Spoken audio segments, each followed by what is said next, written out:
আরে তো মানে সামনে একবারে যেখানে স্নান করে মানুষ সেখানে একদম মাছ।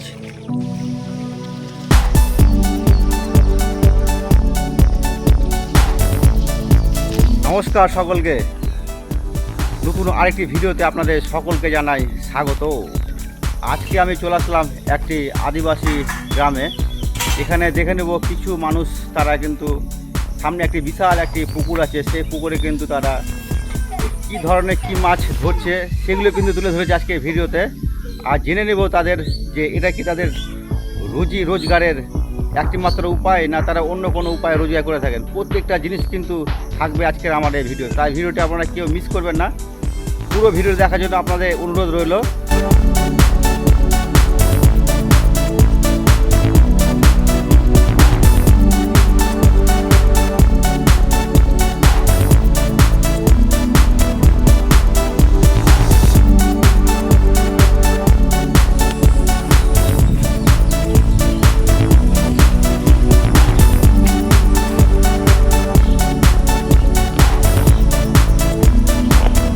দেখুন এখানে এরা চাষবাস করছে, কি পদ্ধতি দেখুন।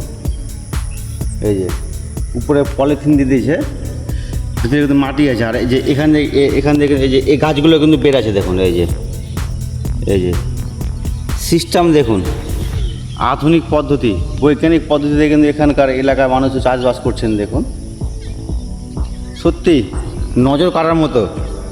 এরকম চাষবাস করার সিস্টেম আপনারা দেখেছেন কোথাও? অবশ্যই কিন্তু আপনারা কমেন্ট করে জানাবেন।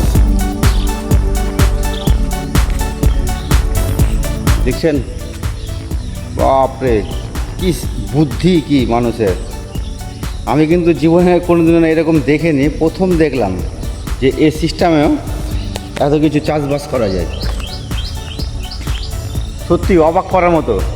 আমি কোনোদিনও এসব দেখিনি যে এরকম পলিথিন লম্বা করে পেতে দিয়ে তারপরে যে চাষবাস করা যায়, এই জিনিসটা কিন্তু আমার জানা ছিল না। সত্যি অবাক করার মতো একদম বিষয়। এটা কেমন লাগছে বন্ধুরা? একটা আধুনিক পদ্ধতি আপনাদের সামনে আমি নিয়ে আসলাম। আর চলুন শুধুমাত্র আপনাদের জন্য বন্ধু, শুধু আপনাদের দেখাবো যে এখানকার আদিবাসীদের, বাপরে এখানে জঙ্গলি মশা আছে, বাপরে বাপ, প্রচুর জঙ্গল কিন্তু বন্ধুরা। দেখতে পাচ্ছেন তো আমার পেছন দিকটাতে প্রচুর জঙ্গল।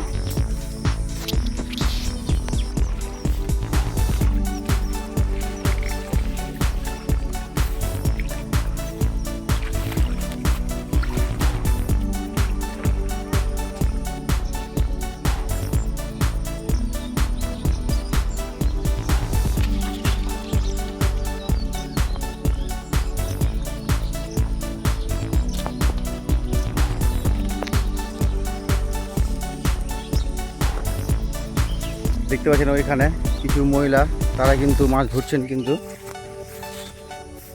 কেউ ডালে দিয়ে, চারদিকে দেখুন জঙ্গলে মাছ দিয়ে কিন্তু চলে গেছে। আমি শুধুমাত্র আপনাদের দেখাবো। তো দেখি কেমন করে মাছ ধরছেন আপনারা। মাছ পেয়েছেন? কত মাছ পেলেন দেখি? আপনাকে রেগুলার মাছ ধরেন এরকমভাবে নাকি? আপনাদের কি এটা পেশা না বাড়ির জন্য, খাওয়ার জন্য? বাহ, ভালো তো মাছ পেয়েছেন তো। কতটা দেখুন, এই যে দেখুন অনেকগুলো মাছ পেয়েছে। এভাবে তারা কিন্তু মাছ ধরে থাকেন। এবার তুমি কত পেয়েছো দেখি? আমি অল্প পেয়েছি। আচ্ছা, কতক্ষণ ধরে ধরছিলে মাছগুলো? তার মোটামুটি 10-15 মিনিট। 10-15 মিনিটে তো ভালোই তো হয়েছে।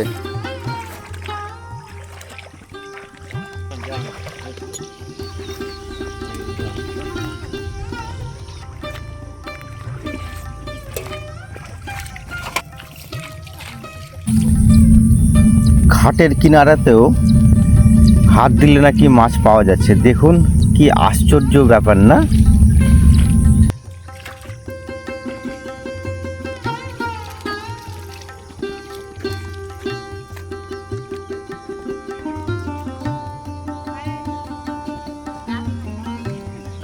আচ্ছা, আপনারা কি করে বুঝতে পারছেন যে এখানে মাছ আছে এই হাত দিয়ে?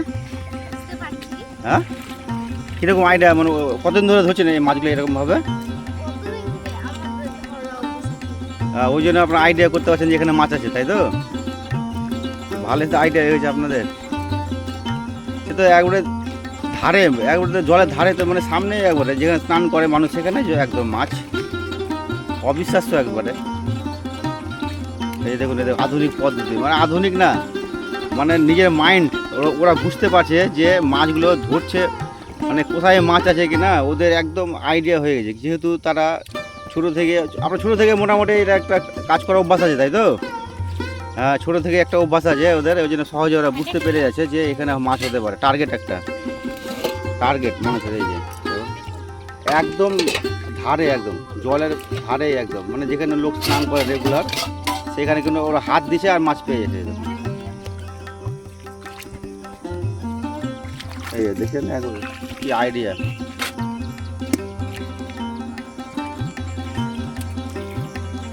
আপনাদের বাড়ি কি এখানে? বাড়ি আপনাদের বাড়ি এখানে?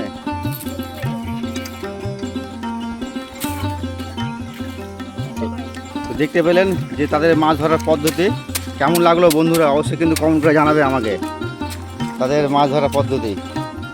আবার দেখিয়ে দিচ্ছি আপনাদেরকে, এই যে দেখুন কতগুলো মাছ পেয়েছে তারা, প্রায় 1 কিলোর মতো মাছ হবে এখানে। তারা কিন্তু এই মাছ দিয়ে সংসার চালানো এবং বিক্রি করে কিছু রোজগার ব্যবস্থা আর সঙ্গে বাড়িতে খাওয়ার দুটোই কিন্তু তারা করে নেবে আজকে এই চিংড়ি মাছগুলো ধরে। মনে হচ্ছে যেন একদম নদীর চিংড়ি, এটি হয়তো বাজারে গিয়ে তারা বলবে নদীর চিংড়ি মাছ, তো মানুষ তাকে দামটা বেশি পাবে। প্রায় এখন বর্তমানে চিংড়ি মাছ 200 টাকা বা 150 টাকা পোয়া এরকমভাবে বিক্রি হচ্ছে। 1 কিলো হলে বুঝতে পারছে মধ্যে 500-600 টাকা কাজ কিন্তু তারা করে নিল সকালবেলায়।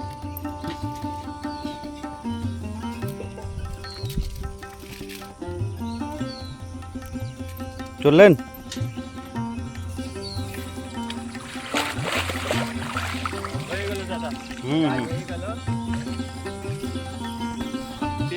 কাজ করতে হবে। দেখি দাদার কাছে এনে, দাদা কতটি মাছ পেলেন? এটা 100-200 গ্রাম পাইলাম। এই যে দেখুন এখন মাছ ধরা হলো, তারপরে এখন যাবেন কাজে না? কি কাজ করেন? ব্যবসা করে না, কি মাল ধোয়ানোর কাজ? গম চাল। গম চাল কি করেন? Load unloading. আচ্ছা, এই কিরকম টাকা পান ওখানে? ওখানে আসে 15,000 টাকা মাস। মাস 15 টাকা করে দেয়? আর এমনি হয়ে যায় 400, 500, 300, 200 কেমন করে হয়ে যায় দিনে? এটা দিনে, এটা নাগদা পাইলি, তাতে ওটা মাসে। ভালো তো ওটা, মানে এটা কি পার্মানেন্ট কাজ আপনার? হ্যাঁ, পারমেন্ট। পার্মানেন্ট কাজ? এটা সরকারি গোডাউন হলো, মানে আমরা বদলা কাজ করি লোক। ও, লোকের যারা বদলা। বয়স্ক লোক হয়ে গেল, কাজ করতে পারছে না, হ্যাঁ হ্যাঁ হ্যাঁ। ওদের আমরা কাজ করি। আচ্ছা, তাহলে রোজগার মোটামুটি ভালোই, খারাপ করে না তাহলে? না, না, ভালোই ভালোই ভালোই হয়। বসার জিনিসে ভালোই ওটাই ও, নাগদার তেল লবণ কাজ হয়ে হ্যাঁ যায়। হ্যাঁ। তো দেখতে, টাকা উঠে যায়। আচ্ছা, তো দেখতে পেলেন দাদার এই কিন্তু কথা খুব সুন্দর ভাই গুছিয়ে বললো। তারা কিন্তু যে পুকুরে মাছগুলো ধরলো কিনা, পুকুরে মাছগুলো ধরলো শুধুমাত্র খাওয়ার জন্য। আর তিনি কিন্তু তার একটি কাজ আছে, সে কিন্তু কাজ করেন হচ্ছে আমাদের এখানে একটা এক্সট্রা গোডাউন আছে, সেই গোডাউনে কিন্তু উনি কাজ করে। গোডাউনে কাজ করে দিলে ভালোই রোজগার হয় তার। এটি বাড়িতে শুধু খাওয়ার জন্য করলো, অনেকে আছে এটা বিজনেসও করতে পারে। তো দাদার মুখ থেকে কথা শুনে কেমন লাগলো? ভালো লাগলো না? অবশ্যই কিন্তু আপনারা কমেন্ট করে জানাবেন আমাকে। ঠিক আছে, চলুন, সবাই ভালো থাকবেন, দাদা ভালো থাকবেন। হ্যাঁ হ্যাঁ হ্যাঁ।